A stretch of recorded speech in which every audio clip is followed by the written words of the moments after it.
Hello everyone, it's Mrs. Dornberg, and today we're going to make our own homemade oat milk. I know a lot of you have gone to oat milk from like the nut milks because maybe the nut allergies, they are a little cheaper, they're a little healthier for you, but you can pay about $5 for about 48 ounces of the oat milk, and you can buy a whole lot of oatmeal for $5, even organic gluten-free oatmeal. So it is much more economical, plus you're not going to have all those different cartons and those containers that have to be recycled or thrown away. So we're going to go over how to make this very easily. Now making oat milk is actually a lot simpler than making our nut milk because we don't have to soak the nuts. So we're going to take a cup of oatmeal.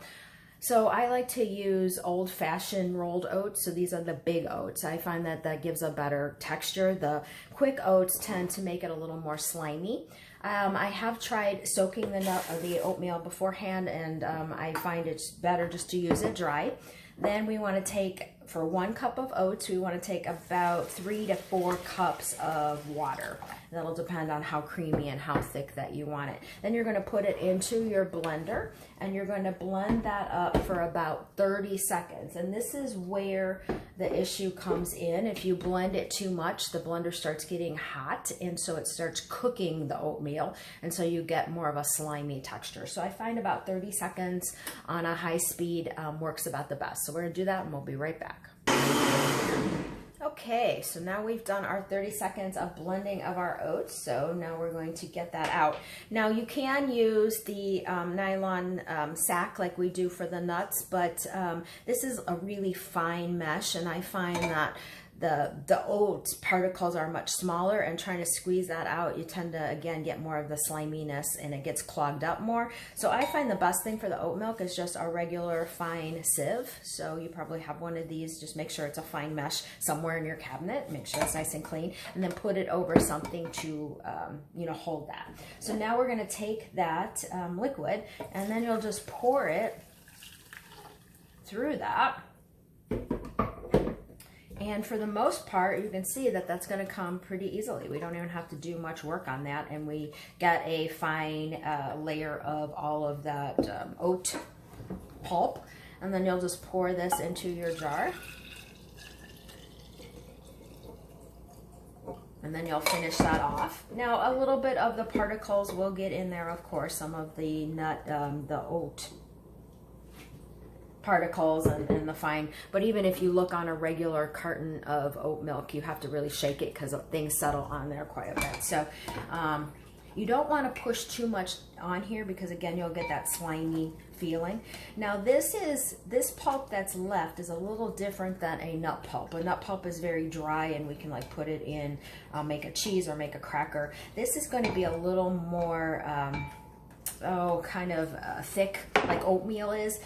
So you can actually mix this into your regular oatmeal to give it a little more fiber. You can also mix this into something like a meatloaf to help bind it.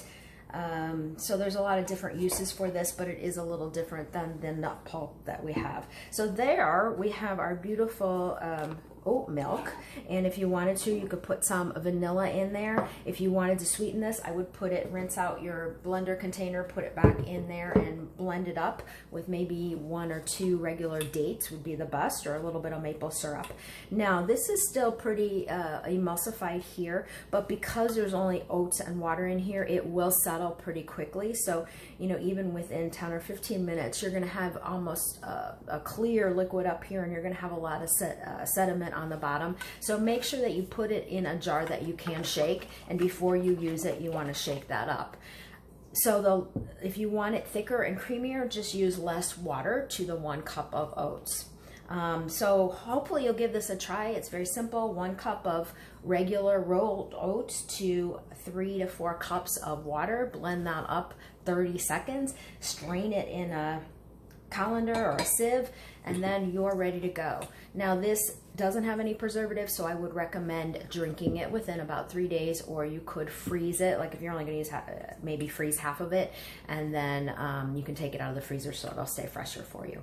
So I hope you'll give this a try, and you can save yourself some money. You'll save, have better ingredients in here, and it's just overall a better thing to do. So give it a try. Let me know how it goes. And until next time, this is Mrs. Dornberg.